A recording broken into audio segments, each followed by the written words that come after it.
खबरों में बढ़ेंगे आगे। मेरठ से बड़ी खबर, पीवीवीएनएल में रिश्वतखोरी का मामला सामने आया है। फर्जी केस की साजिश का सिंडिकेट बेनकाब हो गया। टेंडर के बदले 25% दलाली वसूल रहे हैं पीवीएनएल के अफसर। हालांकि अब बुलंदशहर एससी थर्ड के बाबू का रिश्वत लेते हुए जो वीडियो वायरल हुआ, उसमें एससी थर्ड क्लास संजीव निर्मल से डील के बाद वसूली की गई है और 8 लाख के टेंडर पर 2.5 लाख तक की रिश्वत मांगी गई। पीवीवीएनएल एमडी पर मखीनों से मामले को दबाने के आरोप लगे हैं। तो ये तमाम आरोपों के साथ ही ये रिश्वतखोरी का बड़ा मामला उजागर हुआ है। हालांकि आपको बता दें, अगर कोई 8 लाख का टेंडर है तो उस पर 2.5 लाख तक की रिश्वत की डिमांड की गई है। तो पीवीएनएल एमडी पर महीनों से इस पूरे मामले को दबाने के भी आरोप लगे, यानी कि कुल मिलाकर मिली भगत से ये रिश्वतखोरी का जो खेल है ये चल रहा था। हालांकि अब इस रिश्वतखोरी मामले में जो फर्जी केस की साजिश का सिंडिकेट है वो बेनकाब हो गया है और टेंडर के बदले 25% दलाली वसूल रहे पीवीएनएल के अफसर, ये कहना गलत नहीं होगा।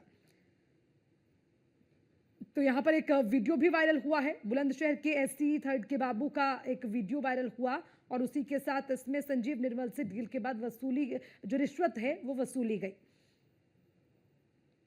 चलिए, इसी खबर पर ज्यादा जानकारी के साथ मेरठ से हमारे संवाददाता अतुल शर्मा हमारे साथ है, उनसे ज्यादा अपडेट लेंगे। अतुल, जरा इस पूरे मामले पर अपडेट दीजिए, किस तरह से रिश्वतखोरी का खेल चल रहा था, कितने लोग हैं जिनकी मिली भगत से ये रिश्वतखोरी हो रही थी, अब जब बेनकाब हुए तो कौन कौन से नाम सामने आए?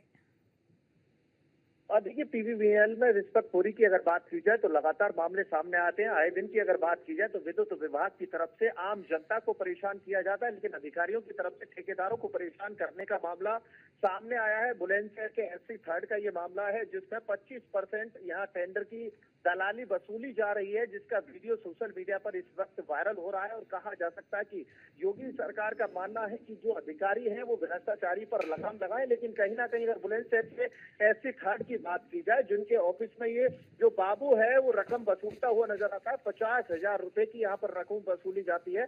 25% यानी 8 लाख रुपए का एक ठेका होता है, उसके लिए 2.5 लाख रुपए की रकम वसूलने की बात सामने आती है। लेकिन अगर रकम नहीं दी जाती है, वसूली नहीं कराई जाती है, तो उसके बाद फर्जी केस में फंसाने का मामला सामने आता है। दूसरी तरफ एमडी की अगर बात की जाए, मेरठ पीवीवीएनएल के एमडी हैं ईसा दोहान, उनकी अगर बात की जाए तो मामले को महीनों तक दबाया जाता है। लेकिन दूसरी तरफ अगर शासन की मंशा की बात की जाए, शासन की मंशा है कि टेंडर जितने भी हो वो पारदर्शी हो, लेकिन उसके बावजूद अगर मेरठ की बात की जाए, मेरठ एमडी की अगर बात की जाए तो फाइल को दबा दिया जाता है, महीनों तक फाइल दबी रहती है। और उसके बाद अगर देखा जाए तो कहीं ना कहीं जिस तरह से मामला सामने आता है और सामने आने के बाद मामले को दबाने का प्रयास किया जाता, बाबू खुले में रिश्वत लेता हुआ ऑफिस में बैठकर के नजर आता है। 2.5 लाख रुपए की यहाँ पर एसपी साहब के द्वारा डिमांड रखी जाती है। 25% किसी भी टेंडर में। देखिए, अगर आम रिश्वत की बात की जाए तो यहाँ पर भी इनकी भी अलग अलग कैटेगरी बनाई जाती है, 10%, 5% और उसके बाद 15%।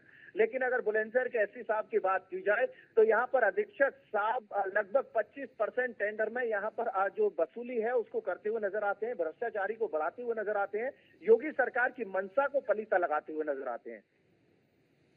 और तो देखिए, इसमें कुछ ऐसे भी आरोप लग रहे हैं, जैसे पीवीएनएल के एमडी हैं, वो इस पूरे मामले को दबाने की कोशिश कर रहे थे। इस तरह के भी तमाम आरोप उजागर हो रखे हैं।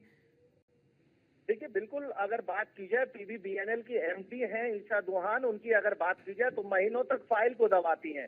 फर्जी केस में जिस तरह से अधीक्षक साहब फंसाने की कोशिश करते हैं उसको बढ़ावा देती है, क्योंकि नीचे से ऊपर तक के स्तर की अगर बात की जाए, छोटे से बड़े अधिकारियों की अगर बात की जाए तो 60 गांठ के बाद टेंडर का खेल चलता है। और इस खेल में अगर बात की जाए, जो टेंडर लेने वाले व्यक्ति हैं वो 25% अगर यहाँ पर शासन के लोग, प्रशासन के लोगों को दलाली देते हैं, रिश्वतखोरी का खेल चलता है। और उसके बाद अगर उस टेंडर की बात की जाए तो कहीं ना कहीं ठेकेदार मोटी रकम वसूलने के लिए जुटा रहता है। लेकिन लगातार योगी सरकार की मंशा है कि जिस तरह से यहाँ पर शासन की मंशा यह है कि आम जनता के लिए जो टेंडर किए जा रहे हैं उसमें पारदर्शिता होने चाहिए। जो ठेकेदार है वो यहाँ पर अच्छी क्वालिटी, अच्छी गुणवत्ता का सामान लगाए। लेकिन जिस तरह से लगातार रिश्वतखोरी का मामला सामने आता है, रिश्वतखोरी के चलते कहीं ना कहीं ठेकेदार यहाँ पर घटिया सामग्री लगाता है और उसके बाद घटिया सामग्री के चलते कहीं ना कहीं बड़े हादसे देखने को मिलते हैं। विद्युत विभाग के आए दिन बड़े हादसों से आम जनता को हानि होती है। लेकिन दूसरी तरफ योगी सरकार की मंशा को पलीता लगाने वाले अधिकारी कहीं ना कहीं इसको बढ़ावा देते हुए नजर आते हैं और उसके साथ साथ एमडी उनका सपोर्ट करती हुई नजर आती हैं।